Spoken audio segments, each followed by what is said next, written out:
ìyá mi. Yes, I'm all pẹ̀lú sir. Ẹ bá gbóhùn sókè. Ìfà. Kólóògbé tó jáde láyé, òun àti ẹ̀gbọ́n ẹ̀, wọ́n san lára owó yẹn. Wọ́n san 500 plus tó jẹ́ first payment. Ó lé ní 500,000. Wọ́n san bẹ́ẹ̀. Ó dẹ̀ tún san àwọn míì kó tó jáde láyé.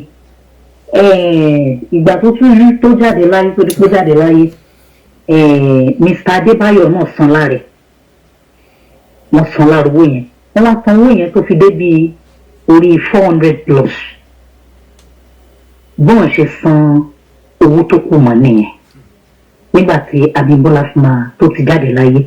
Ó wá di pé next time tá a rí ni pé property wọ́n bẹ̀rẹ̀ sí ní lé papọ̀dọ̀ mi náà.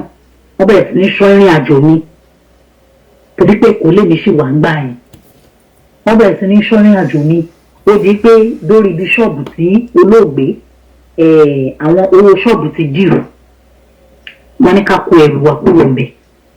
Mo dẹ̀ akàn sí ọ̀gbẹ́ni Adébáyò ògbé kọ̀ wa mọ́.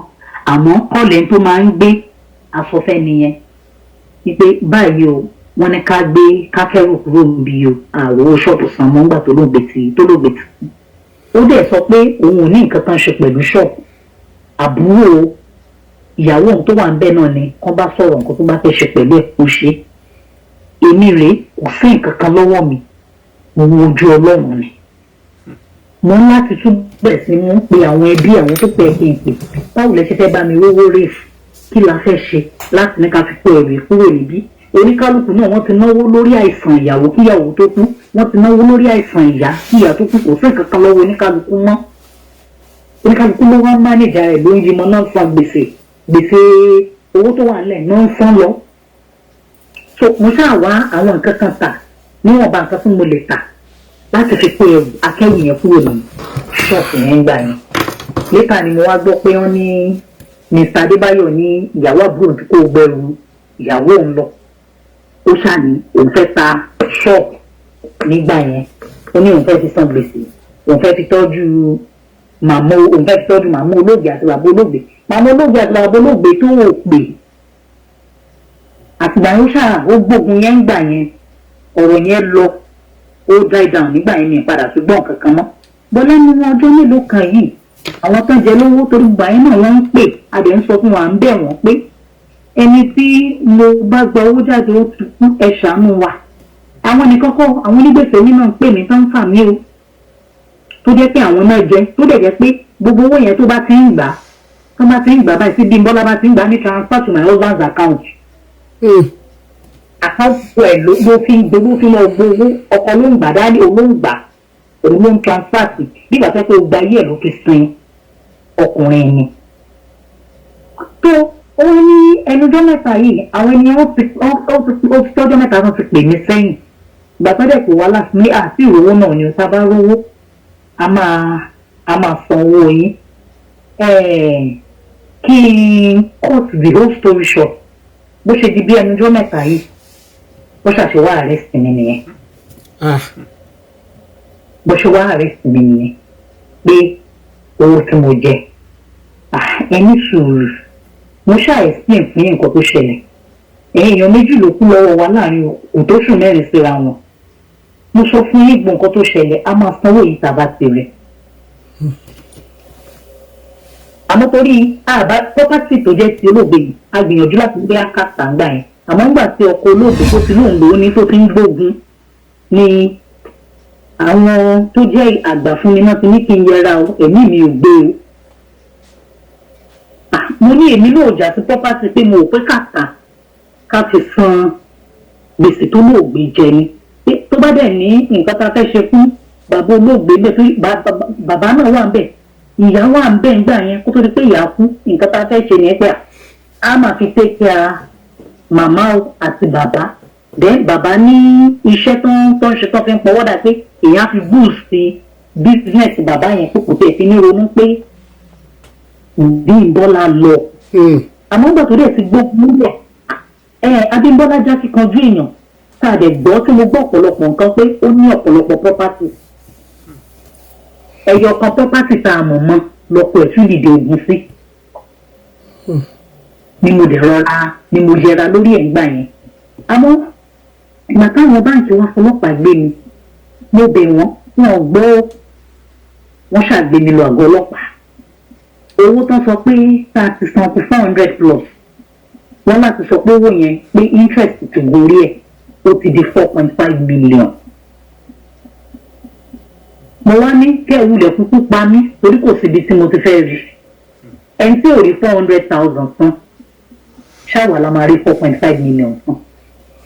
mo tún bẹ̀ wọ́n mú ní àtìgbà tẹ́gbọ́n mi ti jáde láyé mò ń jí mò ń sùn wọ́n ń fún mi lóúnjẹ ni wọ́n ń pẹ̀lú oúnjẹ sí mi tí mo fi ń jẹun ni. wọ́n ní mi ò ṣe nǹkan kan wọ́n ní rọ́ ni wọ́n ní mi ìfẹ́ sanwó ni wọ́n ní mi ò ní nǹkan kan kì í ṣe pé àfẹ́ sanwó yìí. wọ́n ṣàdìtẹ̀ mi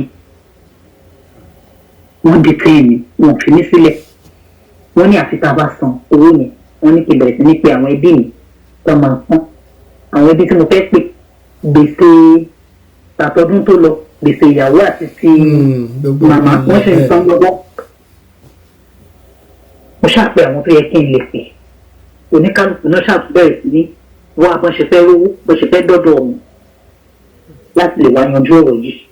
ìgbà tán dọ́dọ̀ wa tá a bẹ̀bẹ̀ lọ bẹ̀bẹ̀ bọ̀ wọ́n ṣàwà ní ibi táwọn lè bá wa gé sí ni pé ká fi san 1.5 million.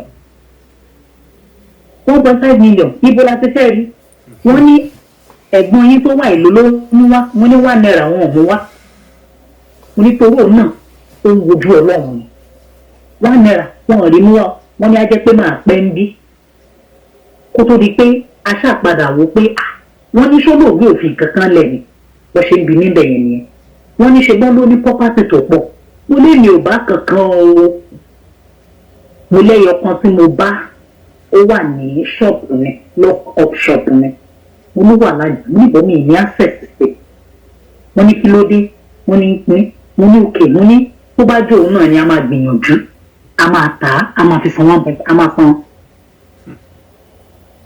1.5 million ṣàlè fífi èmi sílẹ̀ mo máa ní màá tọwọ́ bọ̀wé mo tọwọ́ bọ̀wé ẹ̀gbọ́n mi stein ẹ̀gbọ́n mi kan náà tó ń tọ́ ṣàṣàwọn ẹ̀mí téèyàn kan ní kán wá wò mí àwọn náà bá wa sign ní pé màá sọ 1.5 million tàbá ti ta ṣọ́ọ̀pù bá a ṣe kúrò ní náà ṣe fi nílẹ̀ ní alẹ́ ọjọ́ tó ń fi nílẹ̀ nígbà tó máa fi nílẹ̀ ní ọjọ́ bóyá tó ọjọ́ kejì nìròyìn kankan mi lára lèèyàn kankan pè mí náà pé pé ìwo la wá yanjú ọ̀rọ̀ wa sí pé ṣé mo gbọ́ pé ọkọ ẹ̀gbọ́n mi ti fẹ́ wá ta ṣọ́ọ̀pù tó wà ní àjà pé ṣé torí owó tá a jẹ yẹn náà ló ṣe fẹ́ wá ta.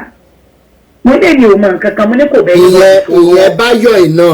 mo ní kò bẹ́ẹ̀ ni mo ní kò gbé kọ́ọ̀lù wá mo ní kọ́dà gbogbo wọ́n ṣe tì mí mọ́ ilé wọ́n ṣe tì mí mọ́ police station wọ́n ń pè é àwọn kan láwọn ń pè mí ò pé ewu pé mi ò ń pè é o torí oró burúkú ló dá mi ó ba ọ̀tá mi láyé jẹ́. Abímbọ́lá ni mò ń wò lójú bí obìnrin ó ba ọ̀tá mi láyé owó burúkú ló dá mi owó tó ń pa mí ní ẹkún lójúmọ́ ọjọ́ tó pé 11 months táǹtì mi jáde láyé ọjọ́ yẹn náà wà arrest mi on the 17th náà wà arrest mi. tó èmi ò pé àmọ́ àwọn tó ń pè wọ́n ní kò gbé kọ́ wọn àwọn tó ń pè inú ẹbí láti lè sọ fún pé wọ́n ti gbé Bùkọ́lá lórí owó wọ́n ní kò gbé kọ́ọ̀lù àwọn o.